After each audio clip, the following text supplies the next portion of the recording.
அடுத்தப்புறமா என்னன்னு பார்த்தீங்கன்னா, இப்ப வந்து நீத்துவ வந்து யாரோ வந்து அடிச்சுட்டாங்க. இதனால ரவி பார்த்தீங்கன்னா, நம்ம முத்து ஷர்ட்டெல்லாம் புடிச்சு, "எதுக்குடா உனக்கு இந்த வேலை? ஏன்டா இப்படிலாம் பண்ண?" அப்படின்ற மாரி கோவப்படுறாரு. உடனே முத்து பார்த்தீங்கன்னா, "என்னடா சொல்ற? நான் மிரட்டுனதோட சரி. இதெல்லாம் நான் பண்ணவே இல்லடா." அப்படின்ற மாரி சொல்லிட்டு இருக்காங்க. இருந்தாலும் ரவி பார்த்தீங்கன்னா, "நீ காலெல்லாம் உடைச்சிருக்க, ரெஸ்டாரண்ட்ட இது பண்ணியிருக்க. இதனால எவ்வளோ பெரிய கேஸ் ஆகுது தெரியுமா?" அப்படின்னு சொல்லி ரொம்ப எமோஷனலாவும், கோவமாவும் பார்த்தீங்கன்னா, நம்ம ரவி முத்துக்கிட்ட பேசிட்டு இருக்காங்க. இதெல்லாம் கேட்ட அண்ணாமலை பார்த்தீங்கன்னா, "கண்டிப்பா இது முத்து பண்ணியிருக்க மாட்டான். பண்ணா அவன் ஸ்ட்ரெயிட்டா பண்ணுவான். ஆள வச்சு பண்ற ஆள் கிடையாது." அப்படின்ற மாரி பேசிட்டு இருக்காங்க.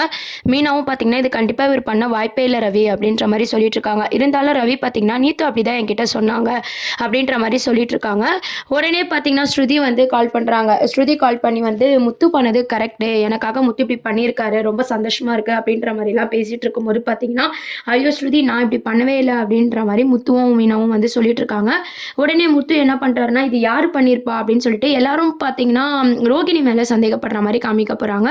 அண்ணாமலையும் சரி, விஜயாவும் சரி, மனோஜும் கூட பார்த்தீங்கன்னா, "இது ரோகிணி வேலையா இருக்கும்." அப்படின்னு சொல்லி முத்து, மீனா உட்பட எல்லாரும் ரோகிணி மேல சந்தேகப்படுறாங்க. ஏன்னா, இதுக்கு முன்னாடி நடந்த எல்லா விஷயமும் பார்த்தீங்கன்னா, ரோகிணி மூலமா நடந்து முத்து மேல பழி வந்ததுனால, இதுவும் ரோகிணி பண்ணியிருப்பாளோ அப்படின்ற மாரி யோசிக்கிறாங்க. அப்ப மீனா என்ன சொல்லப் போறாங்கன்னா, கண்டிப்பா இது வந்து ரோகிணி பண்றதுக்கு வாய்ப்பில்ல. அவளோட பிளான் முழுக்க மனோஜ் கிட்ட வந்து வாழணும். இந்த குடும்பத்தில வந்து சேரணும் அப்படின்றதுக்கு தான். நீத்து கிட்டலாம் போறதுக்கு வாய்ப்பே கிடையாது அப்படின்ற மாரி மீனா சொல்றாங்க. உடனே இது யார் பண்ணியிருப்பா அப்படின்னு சொல்லி யோசிக்கும்போது பார்த்தீங்கன்னா, மீனாக்கு வந்து ஒரு விஷயம் புரியுது. என்னன்னா, அன்னைக்கு ஸ்ருதி வீட்டுக்கு போம்போது, ஸ்ருதியோட அப்பா வந்து ரொம்ப கோவமா பேசிட்டு இருந்தார்ல.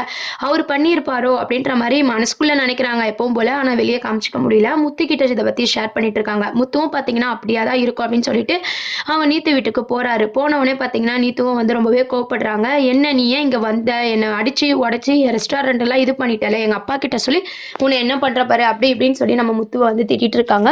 முத்துவும் பார்த்தீங்கன்னா, "நான் செய்றவனா இருந்தா ஸ்ட்ரெயிட்டா செய்வேன். இது கண்டிப்பா நான் செய்யல." அப்படின்ற மாரி முத்து பேசிட்டு இருக்காரு. மீனாவும் பார்த்தீங்கன்னா, நீத்து கிட்ட சொல்லிட்டு இருக்காங்க. இருந்தாலும் பார்த்தீங்கன்னா, அடிச்சுட்டு இப்ப வந்து விசாரிக்க வரீங்களா? அப்படின்ற மாரி நீத்து வந்து ரொம்ப கோவப்படுறாங்க. அப்ப பார்த்தீங்கன்னா, முத்து வந்து "ஒரு நிமிஷம் நிதானமா இரு. எத்தன பேர் வந்தாங்க?" அப்படின்ற மாரி எல்லா டீட்டெயில்ஸும் வந்து முத்து வந்து கேட்குறாரு. நீத்துவும் வந்து சொல்லிட்டு இருக்காங்க. இருந்தாலும் பார்த்தீங்கன்னா, "எல்லாமே பண்ணிட்டு இப்ப நல்லவ மாரி கேட்குறியா?" அப்படின்ற மாரி முத்துவ நம்பாம நீத்து வந்து பேசிட்டு இருக்காங்க. "நான் போலீஸ்லயே கம்ப்ளைண்ட் குடுக்குறேன்." அப்படின்னு சொல்லிட்டு.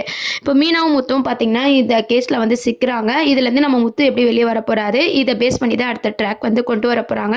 இது விஷயம்லாம் பார்த்தீங்கன்னா, ரோகிணிக்கு தெரிஞ்சா, ரோகிணி இதுக்கு நடுவுல என்ன கேம் ப்ளே பண்ண போறாங்க அப்படின்றதும் பார்க்க வேண்டியது இருக்கு.